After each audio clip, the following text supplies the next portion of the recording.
Hey there, movie fans! Welcome to another episode of iTalk Movies from the Popcorn Talk Network. I'm your host, Megan Salinas, and today we are going to be talking to the cast and crew of Followed. Stay tuned. Welcome to Popcorn Talk, featuring movie discussion, news, and interviews. Popcorn Talk. We talk movies. And now, here's Popcorn Talk's iTalk Movies. Well, hey there, everybody. How are we all doing today? Pretty great. Beautiful. How are you? I'm doing well. I kind of feel like since we're talking about a very particular type of horror movie, I almost feel like we should dim the lights, that we should all be gathered around like a campfire right now. Get nice and spooky. Ooh, I like that. It's like a seance. Well done. Thank you, Zach. That's the best. So, hi, everybody. I'm Megan Salinas. You guys can tweet at me at the Menguin. That's TheMenguin. I am going to be your host for iTalk Movies today. Let me go ahead and introduce the cast and crew of the movie Followed. To my left, Matthew Solomon, who plays Mike. Hi, everybody. Should I say something? Yeah, if you want. You should watch our movie. It's going to be really, really good. I don't know when it's coming out, but it's going to be amazing. It is. And to his left, Antoine Lay, the director of the film. Hey, everyone. Hope you get to watch our movie sooner than later. It's going to be amazing. Matt is in it. Producer Matthew Brubaker. In difference to to Matt over there, my name is Matt Brubaker. I'm a producer. Awesome. Todd Click, the writer of the film. Hey everybody, all you scribes out there, movie writers, hello. Yep. Really quickly before we get started, I wanted to remind everybody that if you haven't already done so, please rate and subscribe on YouTube. We absolutely love hearing from you guys, and it is the best way to let the producers know here at the Popcorn Talk Network that you like these types of shows that we're putting on. So please rate, comment, let us know what you think. So, guys, you guys actually kind of gave us a little bit of a special treat right now because today you released a special something. Antoine, would you like to say what it is? It is a teaser of our upcoming film, Followed, which we got done with principal photography about a couple of weeks ago.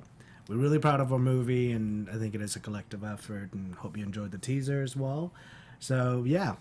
For those of you watching at home, we now present the teaser for the movie Followed.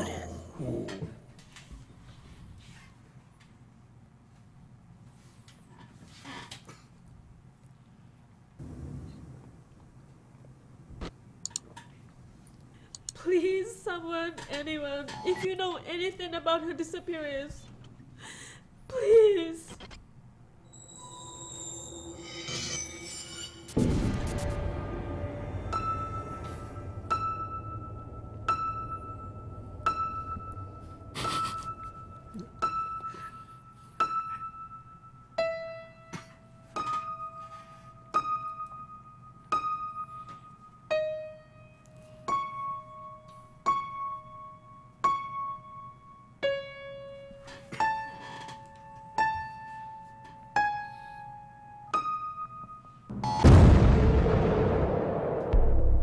You've got to be responsible for your friends.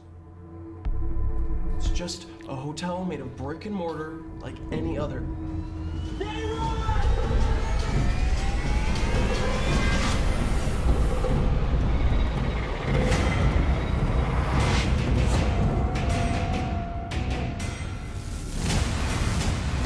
Hey kid! Hey! Where do I know you from?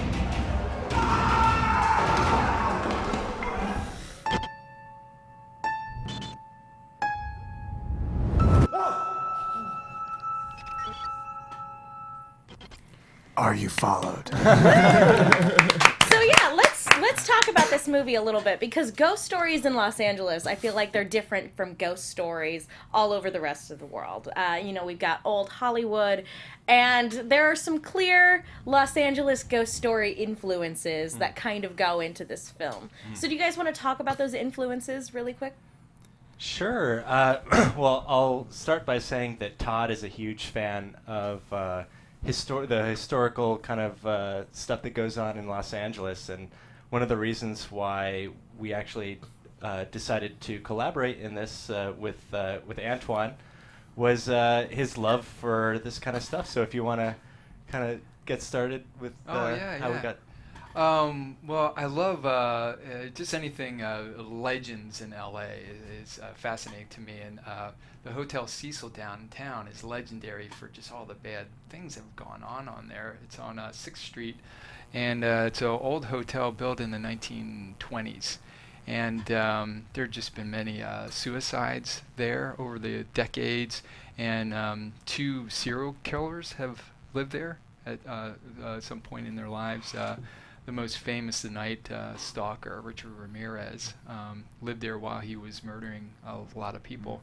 And then also an Austrian journalist who came here, and he was here to ride along with the LA police while doing an article about prostitution in LA. And in the evenings, however, he was bringing prostitutes back to his hotel room at the Hotel Cecil and murdering them. And so on and on, just many amazing stories out of there. So I had always wanted to do some kind of horror story involving that, but with a unique take on it. And then we were all talking about that. Matt introduced me to Antoine, who had a similar interest in the hotel. And but we wanted to tell like a fresh angle to a horror story. So this is going to be the first film that is told in a series of 18 vlog posts, and that's never been done before, and it's a mysterious viewer is checking these out, and we wonder why he is doing that. But that's kind of the start of it. Right, and then I actually got interested in this particular event because I actually saw the news, or saw it on the news back in 2012. About Lisa Lam, right? And when I actually saw it on the news, I literally thought it was, a reenactment of a famous Japanese horror movie called Dark Water, right? Yes. Which the story is eerily similar. I'm talking about like literally almost the same, like how they're talking about the residents start complaining about, the water turning dark and weird smells. Literally, that is the tagline of the Japanese movie that was released 10 years prior, right? Which was then remade into another American horror film as well.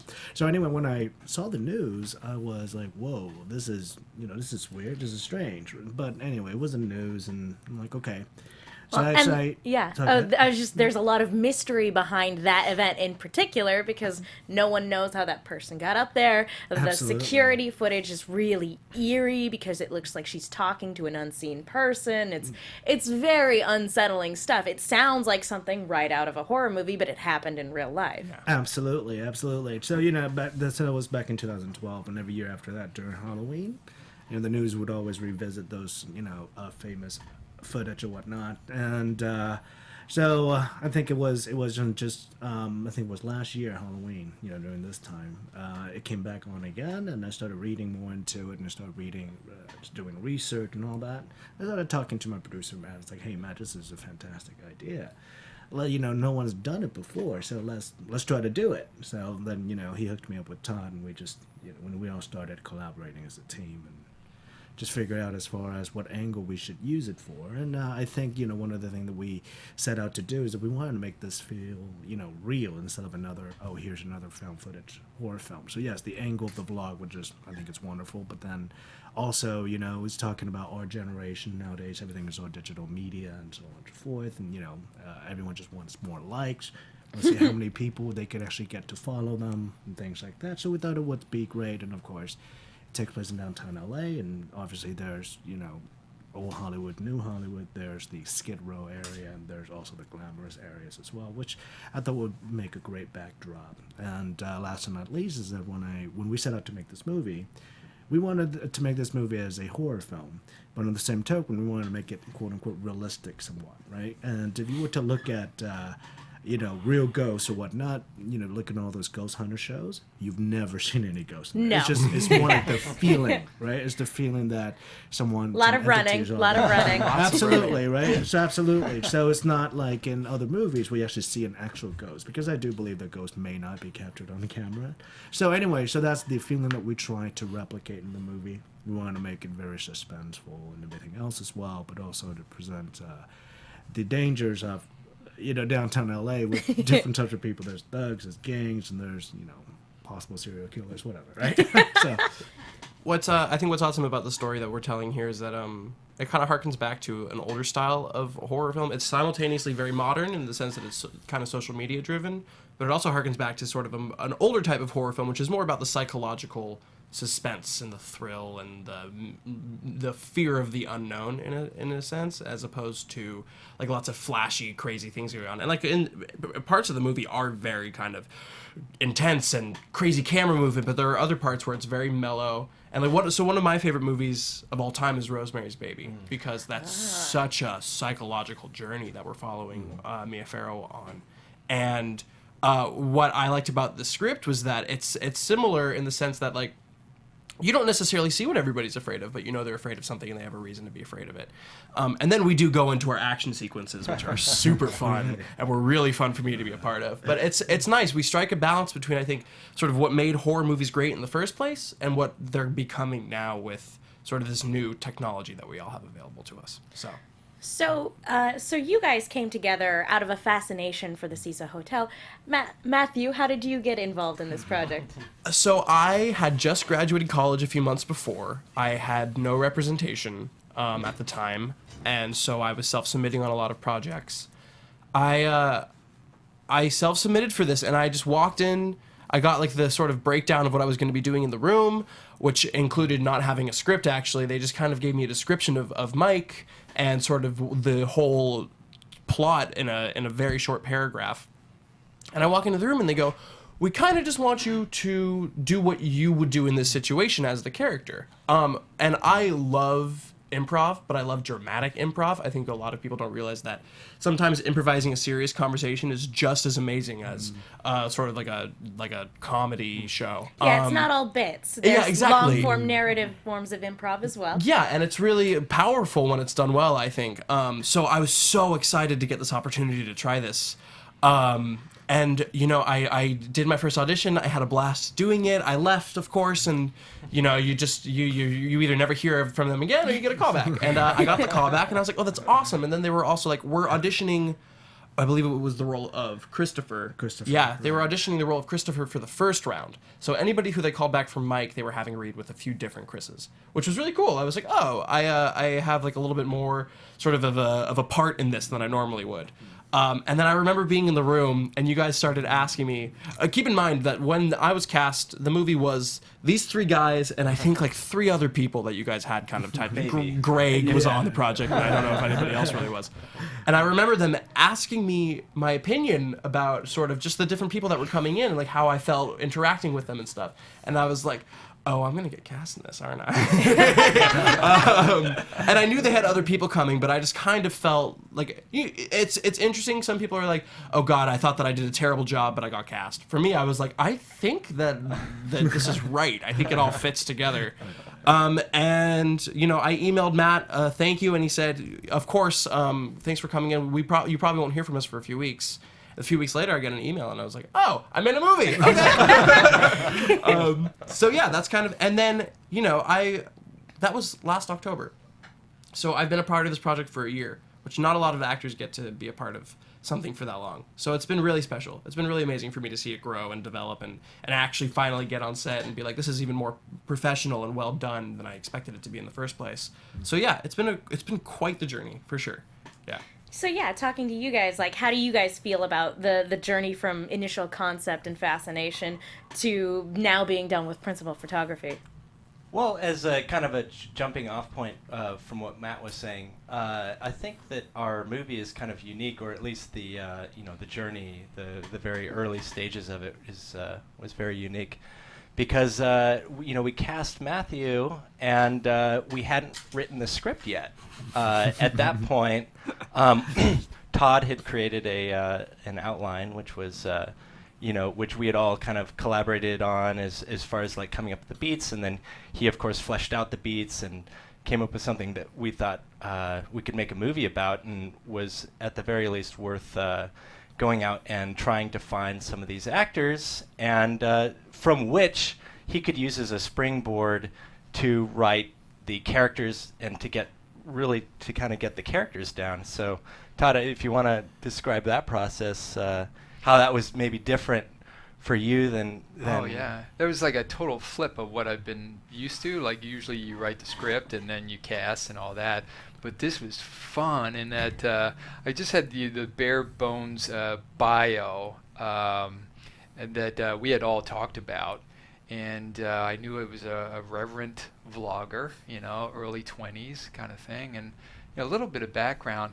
And then when we cast, it wasn't just Matthew that came in. We had a lot of people auditioning for that part, but he stood out. He just boom sparkled, And then blush. and then yeah, it's just when he said certain lines in improv, I was like, ooh, I can use that. I can, and then I just knew his listening later to his interview that we taped, just like I got a feel for his rhythm of speech and everything. It just really helped informed what the writing process really to develop his character. So I really love this process. It was kind of like teamwork, and we all kind of like shaped this idea together, including the actor, and A very collaborative effort. Yeah. As opposed to everybody just kind of doing their one segmented bit and then passing it on to the next stage of production. Totally, and it's crazy for me to have just kind of So I walk into the room with the character because I'm improvising,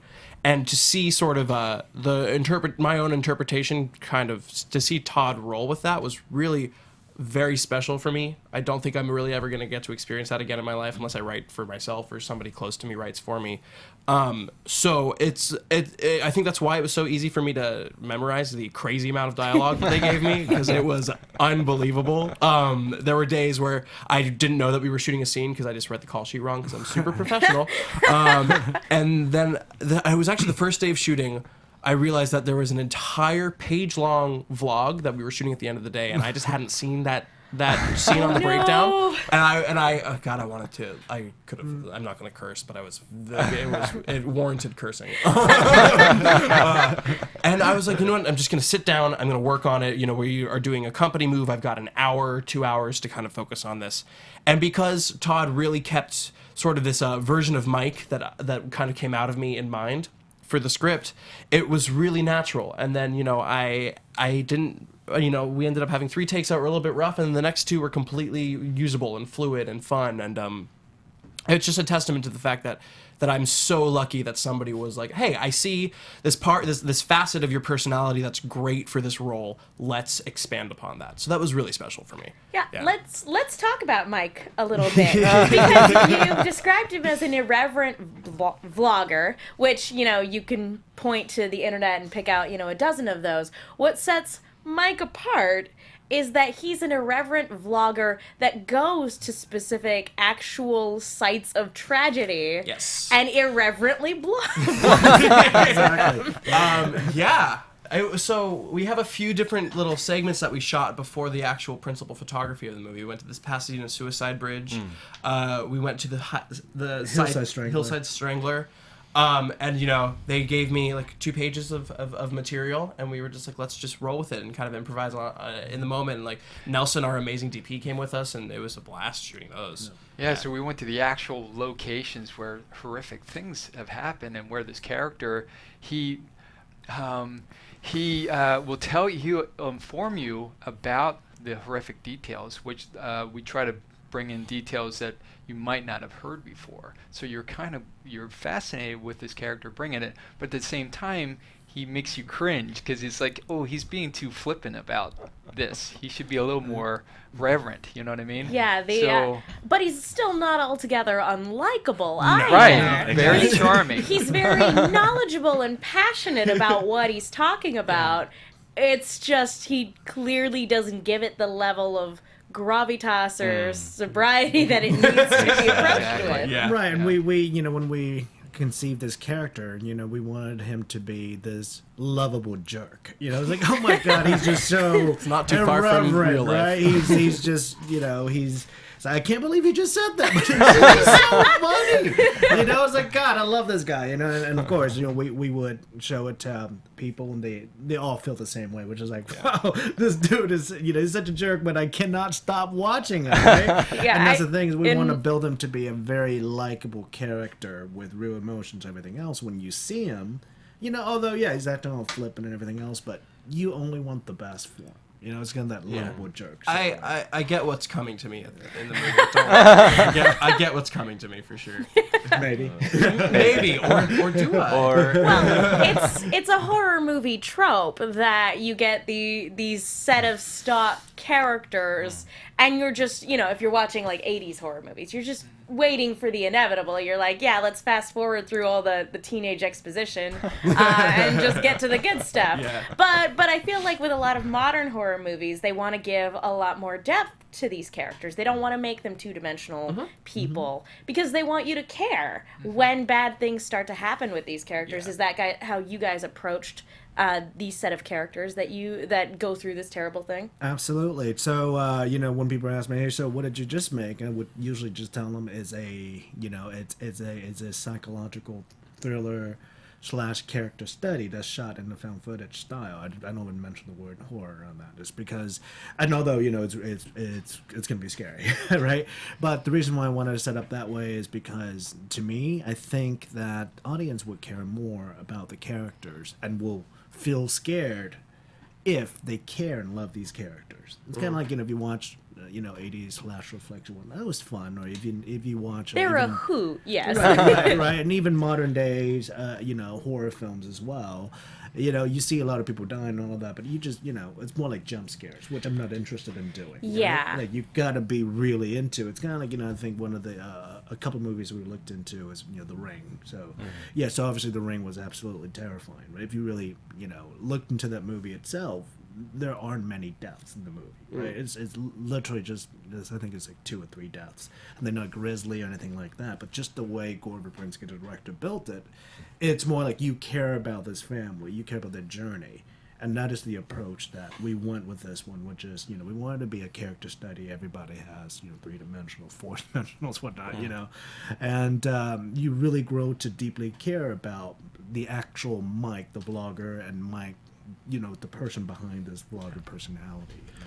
Yeah, but you really don't just care about Mike, because for me, as an actor, it's really easy when the other people in the story are people that I Matthew care about. So reading the script, it's like Danny, who's sort of the sound camera person of the movie, who's played by the very talented Sam Valentine. She's this very well fleshed out character. She's very tough, and that goes against sort of the movie trope of kind of like the sexy girl who gets murdered. Danny's a very tough, lovable character. Christopher also, you know, Christopher and Mike are best friends. And then also Jess, who's Mike's fiance. Those are 3. Oh, and Nick, of course, too, who's the editor, who's just like dry and mean all the time. It's so fun. Those characters, I really cared about them. When I was offset, when I wasn't shooting and I was just reading the script, or when I was watching the other actors perform, I loved the other characters so much because they're just great people. Todd wrote really great people, and that's what's going to make this movie worth watching, for sure, is that you're watching all of these amazing characters go through a wonderful journey. And it's at times heartbreaking, and it's at times very funny, and So you guys mentioned improv was a big part of like creating the character in its initial stages. When you guys were actually on set, did you guys get to play around? Obviously there's what's on the page. Did you guys get to play around a little bit though? Yeah, I wanted to give them, we all wanted to give them a good foundation so they could always fall back on really good dialogue. But we wanted, like, if they had a better idea, man, please bring that. And that happened a lot on the sets. I'll say that most of the dialogue is Todd. You know, it's just maybe a version, like we might have mixed the words around or something like that, or we might have changed the order of how things come up in a conversation. But Todd gave us really great stuff to work with, and then he said, I want you guys to do what feels right, which is amazing. And there was an electricity between all of us, I think, that really developed because we had that freedom. And again, having that kind of freedom on set is rare, so it's a very special thing to have and be able to take part in. So. And Antoine allowed that to happen too, which is, you know, to his credit. Yeah, it's more so you know, I know that the first day when I started, I actually talked to every single one of the actors, and I basically wanted to see in terms of they have their grasp on what these characters are like. And I know that there's a script, you know, it goes in certain directions. So for example, there's a quote unquote relationship brewing between, you know, 2 of the main principals, right? So I wanted to get the actor's opinion. one of them says, yeah, this is organic. The other one says, no, may not be organic, right? It may be more of a friendship or anything like that. So, so basically the free rein they gave them, like, hey, look, you guys are going to spend the next 2 weeks together. Why don't you just have these characters develop, to see what direction they're going to end up with? Are they going to end up together? Are they not going to end up together? It's all about the actual emotion of the actors, of the characters themselves, right? And I think that actually works because by the end of the movie, every single one of the actors literally more than owns it, right? And it becomes their character that Todd was the original mastermind that has created it. But, you gave them free rein to just do whatever they needed to do. So, yeah, let's talk a little bit about, being on set, because you guys obviously had a wonderful team, and, again, this was a wonderfully collaborative project. But I want to know because, again, it was very much inspired by the Cecil Hotel. Where did you guys go to kind of capture that unsettling, kind of creepy atmosphere? That's a fun story. Yeah. I can tell you. I guess, we actually filmed in 2 hotels. We decided that our hotel, which is inspired by Cecil Hotel, it's not directly based on it. But inspired by it, and we actually stayed at the Cecil about 6 months ago. Mm-hmm. We were like, oh, we gotta figure out what is it actually like? I hear it's changed a lot because they want to distance themselves from their exactly. They have a new name. Yeah, they have a new name, and I won't say their new name. We don't want to upset anyone. But the basic idea is that this hotel is really it's 2 hotels in 1 hotel. When you go in there, you're like, oh, this is kind of nice. Like, it's an actual hotel. And you check in and, you go into your room and everything's modern. But if you just walk up the stairs just a few flights up, you'll see a different hotel.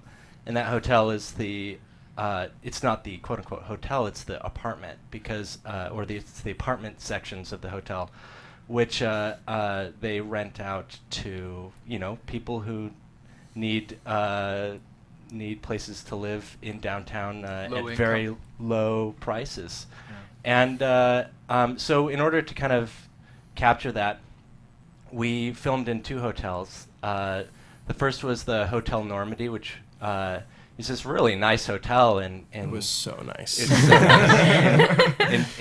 in downtown. Downtown Koreatown, which if you guys ever go to a hamburger place called Cassell's Hamburgers, it's relatively new. It came out maybe 6 months ago, but it's a section of this hotel. And we actually got catered from Cassell's Hamburgers, which was pretty nice. It was really good food. I was very happy and definitely gaining weight on set. It was awesome. But so we filmed in that hotel, and that was a very nice hotel. And then we filmed for 3 days in the Hayward Hotel, which is not it's not crazy, bad, but it's definitely it more represents the downtown Los Angeles hotel that we kind of wanted to encapsulate for the Cecil. And if you guys want to talk about how the difference between the hotels and any experiences. Well, downtown was the one we had in our heads because it's a gritty mix of noise and smells, and you'll have millennials walking by with guys in suits going to work, and then homeless people. And we had first day of shooting, we had a guy ODing on heroin right outside the hotel. My God. Oh, I forgot about that. Yeah. I walked up and there was Eyes an rolled ambulance out, there. back in his head. So there's this dangerous kind of weird mix down there, and I thought that was great for the film to capture that kind of danger. The Hayward was very cinematic for sure because the lobby, it had this really interesting kind of seafoam colored walls and these tiled floors. It was very old Los Angeles, old Hollywood, and so was the Normandy, which is we're dealing with a Los Angeles based ghost story. So it was very cool to kind of have. We didn't have to really change the set. It was just given to us in this wonderful architecture and interior designing, which was cool, and it was very fun to kind of play in too. Yeah. Yeah, and I think it just turned out to be great. We actually had two different hotels to shoot in. So obviously one would be more of the nicer area part of the hotel, and the other area which is more of a lower income families and whatnot. So you actually do see the difference between the two as well, and it actually represents how downtown Los Angeles is. And I think we loved how everything turned out. Which was really one of the themes that we were going for with the piece is that downtown Los Angeles is really, there are really two cities. It's a tale of two cities, Yeah, right? pretty much. There are there's the poor and then there's the rich, and oftentimes it's very disparate, and it's feast or famine, as it's Todd wonderfully wrote. Yeah, and you 2 blocks, you can go from a really nice place 2 blocks away. Will be Skid Row. We actually filmed in Skid Row. Oh, that was really That was awesome. intense. I mean, it was like Nelson, the brilliant DP of ours. So we shot, as a pickup shot. We went there for Halloween, so we just actually had Nelson with his camera just running through Skid Row. I had to run behind him just to make sure no one's going to attack us. Here I am driving Like he's just driving, Antoine's car behind them to make sure no one to make sure we were oh shoot, man! All right, we got one ticket. We just got to run. People were looking at us and all that. We're middle Skid Row. There was it was pretty crazy and scary too. Because kind of thing could happen to us, but we're like, hey, we came away unscathed. Yeah, a lot of people have this idea of what Los Angeles is like, and a lot of it is just the glitz and the glamour, not necessarily the undercurrent there. Absolutely. But yeah, let's talk a little bit about the technical side of things, because you guys have mentioned you didn't want to make a typical quote-unquote found footage horror movie. And I think it's worth pointing out, though, that the genre has evolved quite a bit. Unfriended, I think in particular, is an excellent example about how much the genre has evolved and what can be done with it. Apart from being a series of vlogs, how did you guys, from a technical standpoint, want this film to stand out? So one thing that I set out to do was that, because I like found footage horror films and whatnot, but never imagined myself making one, because I thought the genre itself, it's kind of, it hit some sort of I guess the imaginative stagnation in a way, right? So it's when I approached this, I wanted to be a quote-unquote cinematic found footage. How do I make this movie, which is a found footage film, appear cinematic? So I think there's only a couple of these found footage horror films that actually have done it right, and the first one would be Cloverfield. Cloverfield was very good. Yeah, it was. Is basically they took the concept and ran with it. Obviously, the original one was, Blair Witch Project. So they did it in that particular way. Paranormal Activity is very, very much the same as well.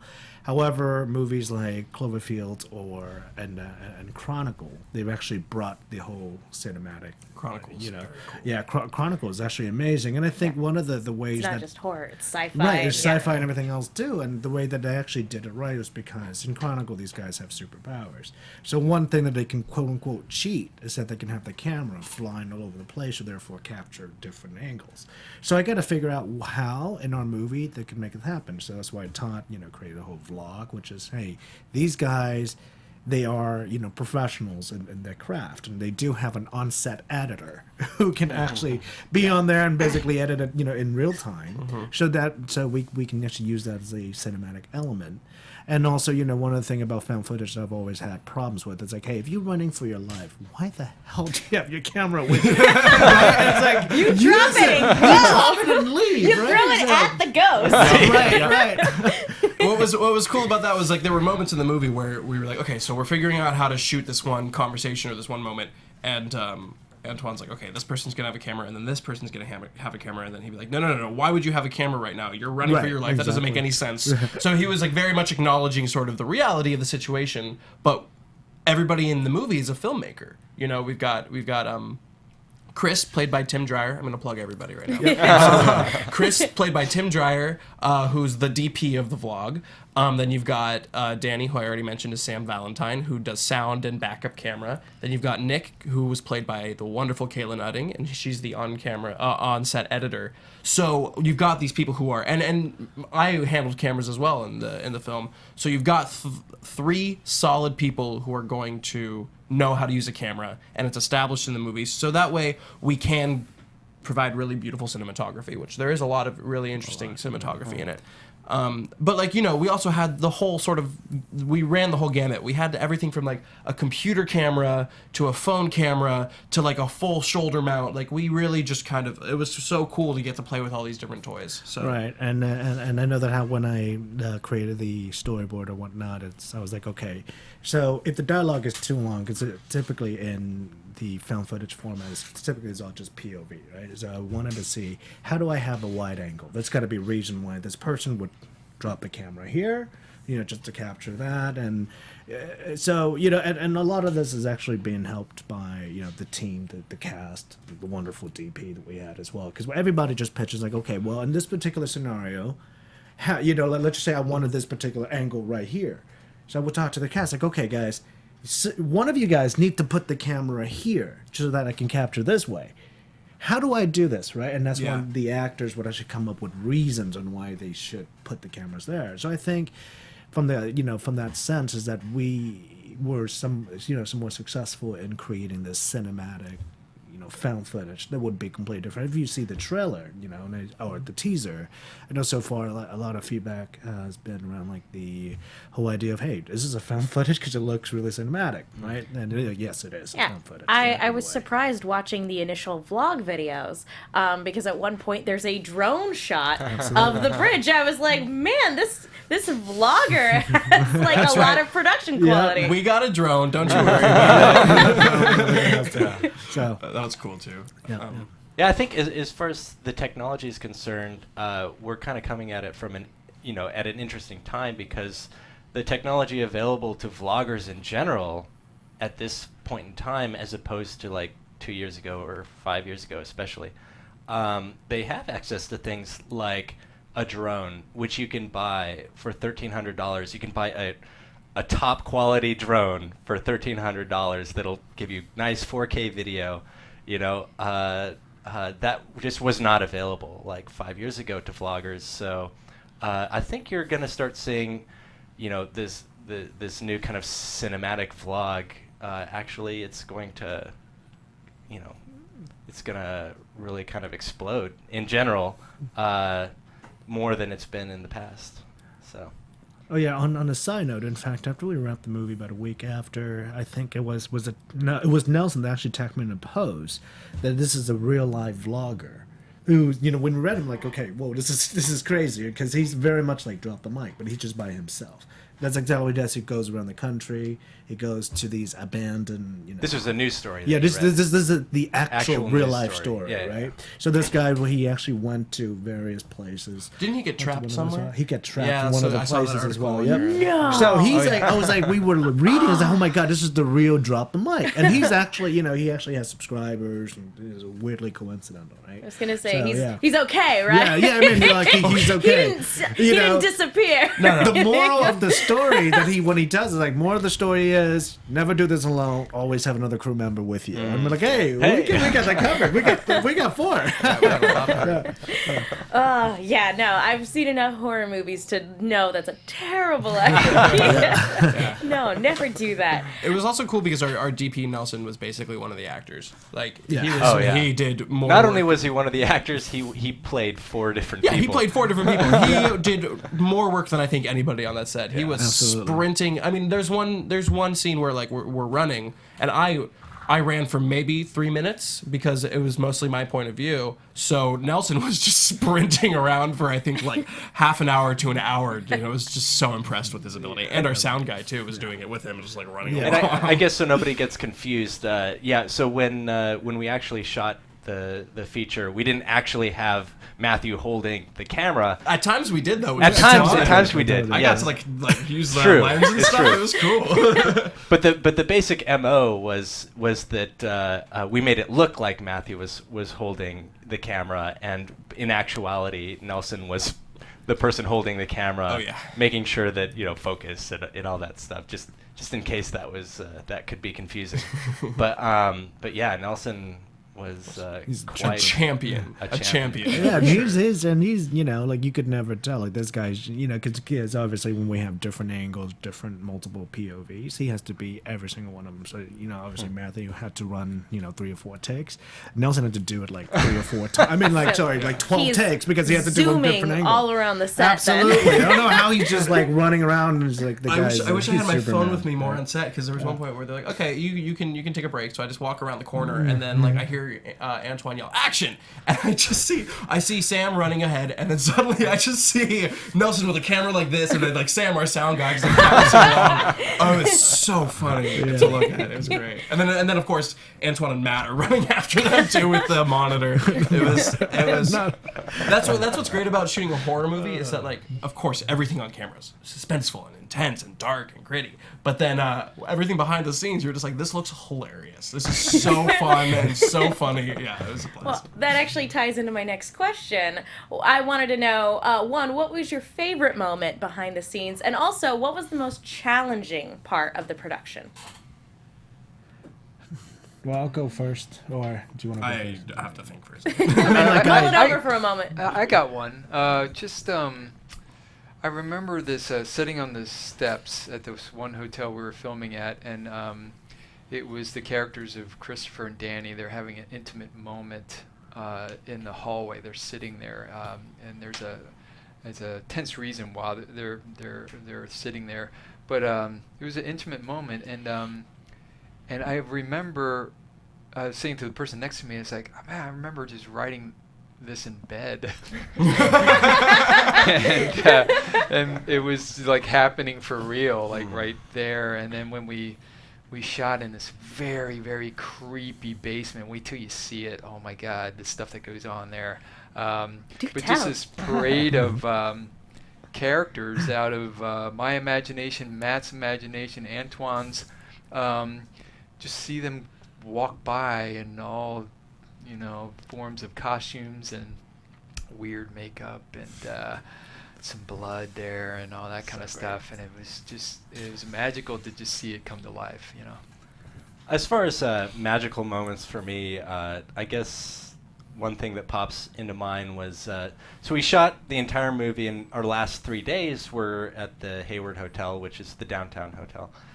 I guess we shot there last because we were like, well, you know, if anything screws up, like, in the last 3 days, like, we'll kind of be okay. We'll have most of the movie done. And so, because we actually, like, blocked off parts of downtown Los Angeles in order to do some of our shots, and we had policemen, you know what I mean, like firemen, like, it was a full-on production, which, especially for Antoine and I, and also Todd, you know, it's our first feature. This is our first feature that we've done, and so I remember showing up on set. Antoine and I were notoriously late on set. But you know, so we were it was the first day at the Hayward, and we were in the back alley, and Antoine was there. I kind of walked by and I saw him. He's just like, you know, framing, like doing this kind of stuff, and you know, stuff a typical director would do. And I walk up to him and I'm like, man, can you believe it? Like, I just was at that time. I was just feeling so grateful, I guess, that here we were in downtown Los Angeles. We're shooting an actual feature, and you know, the production value is incredible, and Antoine felt the same way. Like, we both kind of looked at each other like, well, I guess our dreams have come true. Absolutely. It's not about, you know, making money or anything like that. It's just like, holy crap, I'm actually making a movie. This is, you know, I felt like, hey, this is what I was born to do. You know, and it's just it's just a surreal moment, you know, being there. Because Matt and I, when we started the whole, you know, to really be interested in the whole film industry, literally was like 15 years ago. Yeah. Because we went to the same school together, you know, UC Davis, and I remember we sat down at Carl's Jr. eating hamburgers and whatnot, and talking about, hey, we got to make it an industry. Let's make we have to make our first movie together, right? And fast forward to today, it's like, holy crap, we're doing it, and we're doing it in our hometown, LA. You know, it's just a beautiful moment.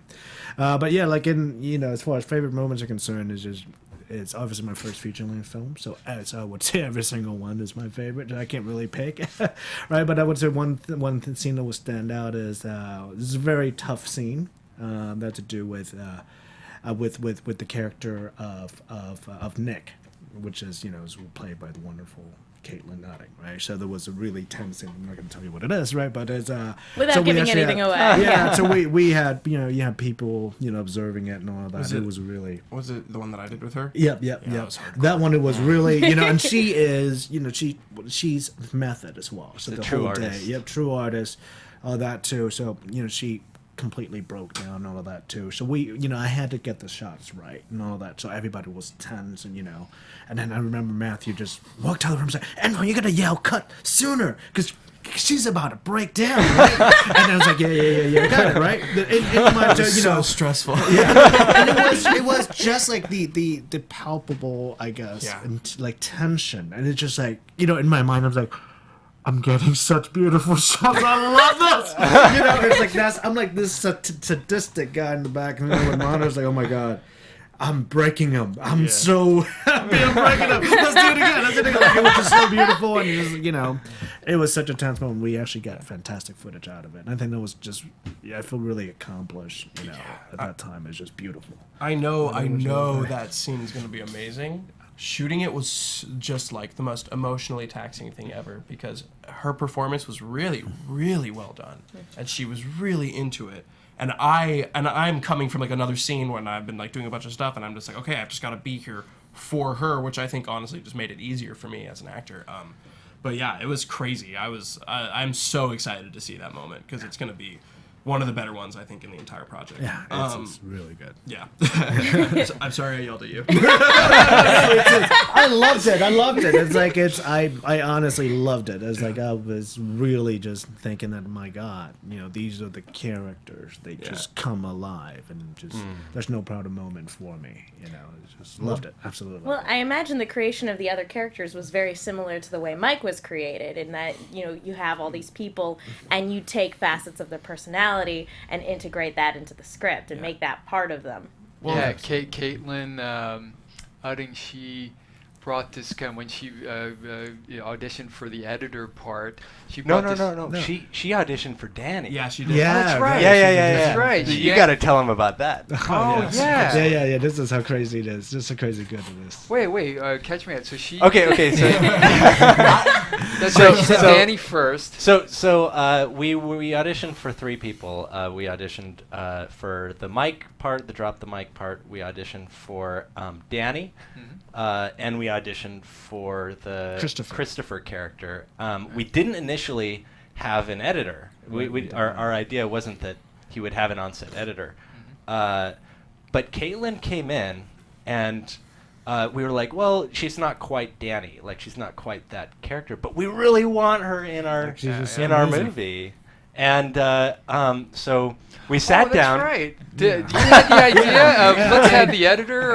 Let's expand on that. Yeah, because I sat down, I'm like, dude, we gotta have her. We gotta create a character for her, right? So I talked to Todd about it, and then we like, okay, we gotta come up with something, and it worked out great because we actually an on-set editor, which fit the vision originally, and also we wrote that part particularly for her just because of how amazing she was. I was cast at this point, and we were auditioning the last few guys for Christopher, and they told me about Caitlin's performance. They were like, oh, we love this one girl Caitlin, she's just not quite Danny. And then somebody else goes, oh yeah, and we also haven't really figured out how the vlogs are going to be put together, even though you guys are in the hotel. And somebody else goes, oh, we need an editor. And then somebody else goes, oh, well, Caitlin was perfect. There you go. and like, but like, as an actor watching that process happen, I was like, oh, these guys really respect actors. It's amazing. And I knew that I was in good hands in that moment too, because they were so moved by a performance that they were willing to write a character for that person. That's amazing. So yeah, and Caitlin crushed it. She absolutely crushed it. I mean, everybody on set was crushing it, but like, I would liken Nick in the movie to Daria from the show Daria. I thought that might get you excited. I'm imagining Daria in a horror movie as an editor, and it's a magical thing. I'm so excited. It was great. Yeah. So, so the principal photography is done, but the movie itself still has a little ways to go, and you guys need a little assistance with that, if I'm not mistaken. Do you guys want to talk about, reaching out to fans of the genre in order to finish this movie? Absolutely. So so everything we already have completed all principal photography as well as pickup shot and so on and so forth. So we just recently cut the teaser, and now we are in the process of putting the movie together. Right. So yes, we do need a little bit more help from the standpoint of color, timing, sound designs, music, and special effects or whatnot, just to make sure that is quote unquote theater ready. And part of the reasons is we're doing this is because we wanted to, we want to be able to complete it ASAP in order to send it to film festivals, which is the end of December. Luckily is that we have a good editor working with us, and it is a collaborative process, so things are moving along pretty well. However, we do need as much help as we possibly can get, because we do think that the moment people see the movie, they would see that, hey, we do have something really special, and I think that we actually have what it takes to be at these prestigious film festivals, because our films, like I said, is not another found footage Me Too sort of horror film. It's something that a person can just watch, an average moviegoer and can watch it and literally be really engulfed in the characters, and they can think of this as a coming of age story, a drama, a romance, and at the same time be scared out of their brains, the last half of the movie as well.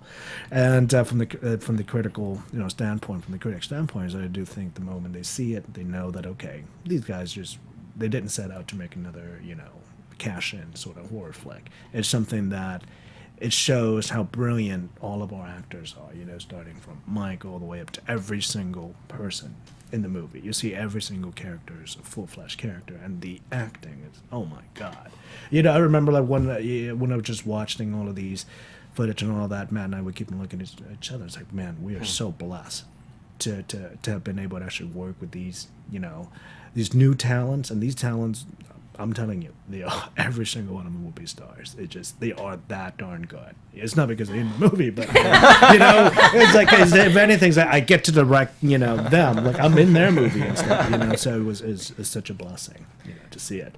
And I would love for our audience to help us complete this process. They will not be disappointed. I can tell you that much. So where can they go in order to help? So we are done with production, as in case you couldn't tell from our conversation. We're done with production.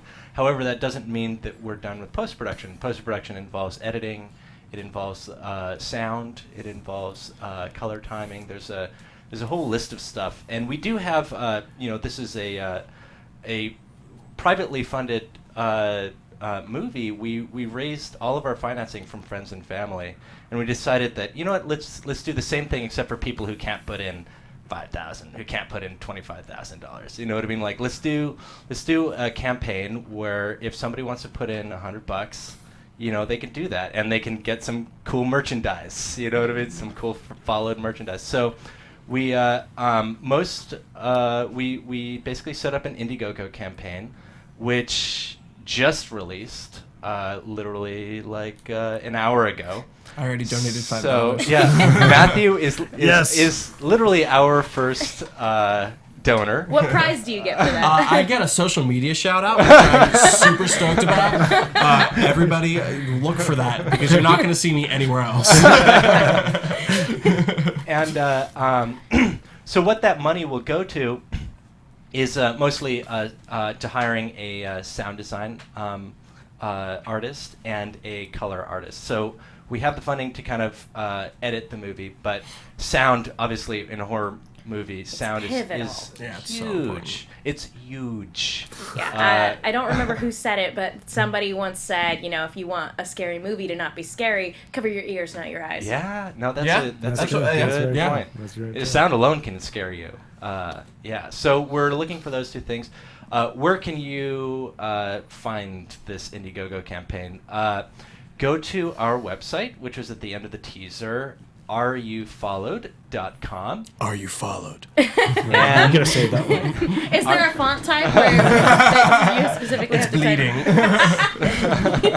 And in about 5 minutes, because I'm about to put it up, there will be a link for Indiegogo, and you will be able to just click that link, and that link will send you right over. And we have a whole bunch of really fun, cool things that you can purchase as part of your donation.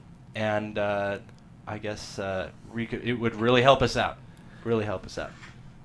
And yeah, not only just that, but I do want, the people to donate just because I want them to feel like, yes, they are a part of this. Because what we're doing is, I think we're not doing it for the money, we're doing it for the art.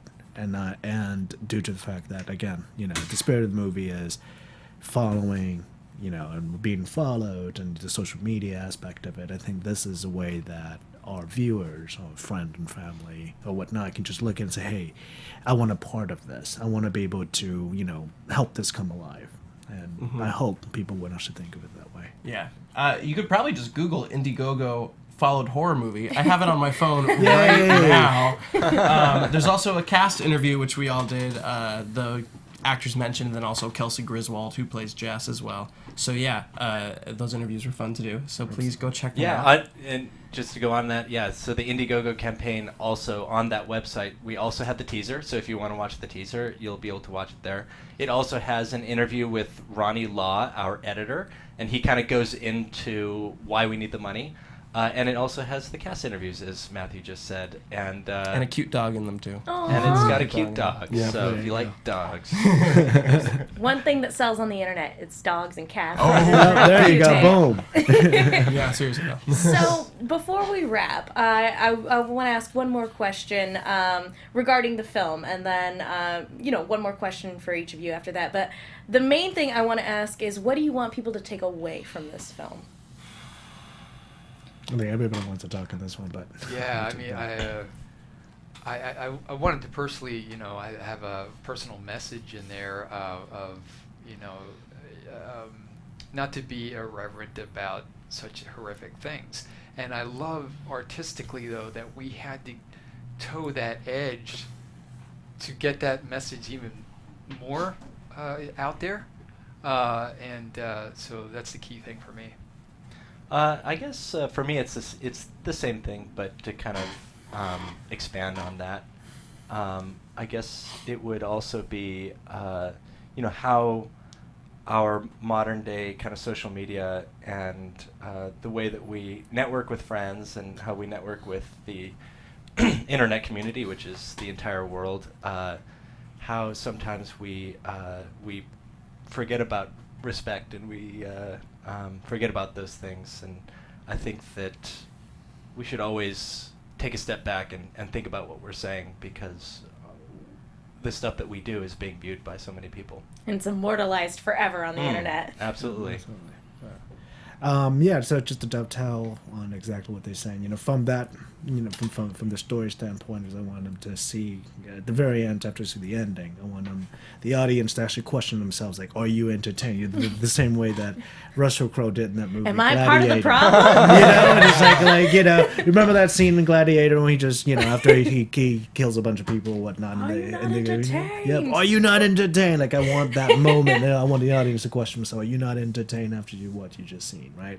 But that just from that perspective, and the other perspective from the whole technical standpoint is that think of that as more like, our own love letter to LA, to the film community, to the actors, to all the artists out there, because we actually put something together on a low string, on a shoestring budget, but we actually made it look really good, and it's all because of all the collaborative effort. It's not even my movie, it's everyone's movie in this particular project. Yeah, I just hope that everybody takes a second to think about it when they see it, and just the message that these guys mentioned already, but also just sort of what's new and innovative about it, because it's a horror movie, and sometimes people kind of take them at surface level, but there's more to it here between the character development, just like the innovation regarding technology and style. I just hope that people take a second to really appreciate what it's offering, because I think it's special. So I'm excited to see how people relate to it, for sure. And of course also, watch what you say. I learned on set that you can't swear too much in the scenes.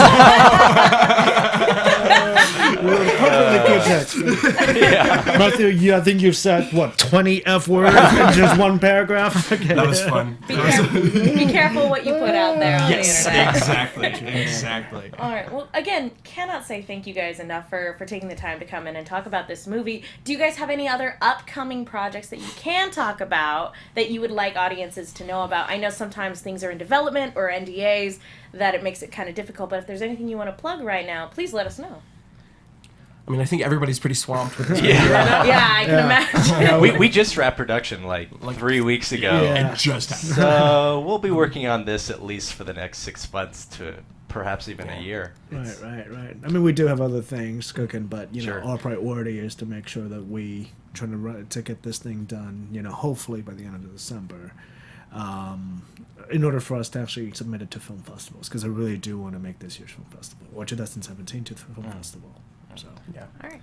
Well, that's fantastic. Again, cannot say thank you enough. Do you guys want to go around, starting with Todd, to let people know where they can keep up with you guys on social media? And speaking of being followed, where can people follow you?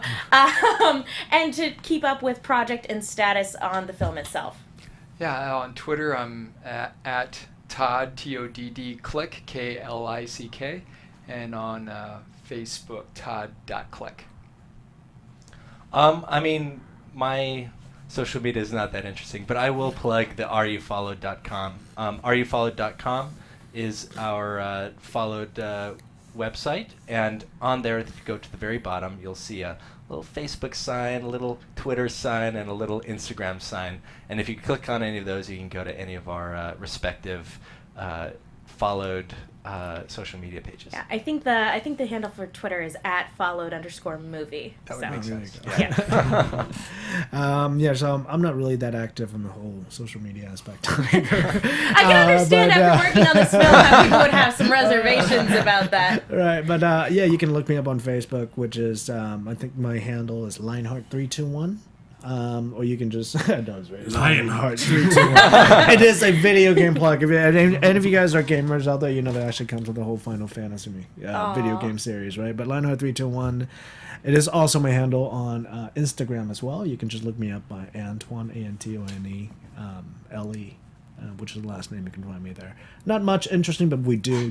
I am going to post everything that's to do with Fallout or whatnot up there. I'm just now back on Twitter. You can follow me on Twitter. It's Solomon_Matthew, and then I'm a little bit more active on my Instagram, which is Sad Disco Boy. Disco Boy. My roommate's idea, and I'm now kind of regretting it. It's I'm announcing it to the internet. But yeah. If it makes you feel better, my Twitter handle for everything is @themenguin. That's TheMenguin. And that's a nickname a friend of mine gave me in high school. Okay, cool. So we've got Manguin and we've got Sad Disco Boy. It's There we perfect. go. Could I plug one thing? Sure, and my of publisher course. will love you. Is my new book it just came out a couple months ago. It's called Beat by Beat: A Cheat Sheet for Screenwriters, which we actually applied some of the stuff so good. In our films. So. It's got a cool cover too. Is it available on Amazon, at your local bookstore? Any bookstore, Barnes and Nobles. I saw it at the bookstore Amazon. 2 days ago. Oh yeah, I just awesome. went to a bookstore. I was like, yay. Yeah. It's Very Todd's. cool. So it's publisher says it's selling really well, and I'm getting a lot of emails. It's helpful for screenwriters. So. Well, that's fantastic. Again, cannot say thank you enough, you guys. I cannot wait to see this movie. I'm a huge fan of the genre, so I'm sitting here ecstatic getting to hear all these fun stories. So Awesome. thank you guys so much. Yeah, thank you. Thank you. Yeah. Best of luck with the Indiegogo campaign. I hope you guys reach your goal. Guys, please, for any of you guys watching, please go out, donate. I need to see this movie like ASAP. So please go to the Indiegogo, donate. It's going to be fantastic. Thank you guys so much for watching. I've been your host, Megan Salinas. Again, you can follow me on Twitter and Instagram @themenguin. That's TheMenguin. I also do a bunch of shows at our sister network, AfterBuzz TV, and I write articles for the Movie Chick. That's Chick with 2 Ks. Be sure to check those out. Again, thank you guys so much Thank you. for coming here. Thank you guys for tuning in. We will see you all next time. Bye. All right. From producers Maria Menounos, Kevin Undergaro, Phil Svitek, and the entire Popcorn Talk Network, we would like to thank you for tuning in. For questions or comments, be sure to visit popcorntalk.com. I'm Sir Richard Wentworth, and this has been a presentation of the Popcorn Talk Network. The views expressed herein are those of the hosts only and do not necessarily reflect the views of the Popcorn Talk Network or its owners or principals.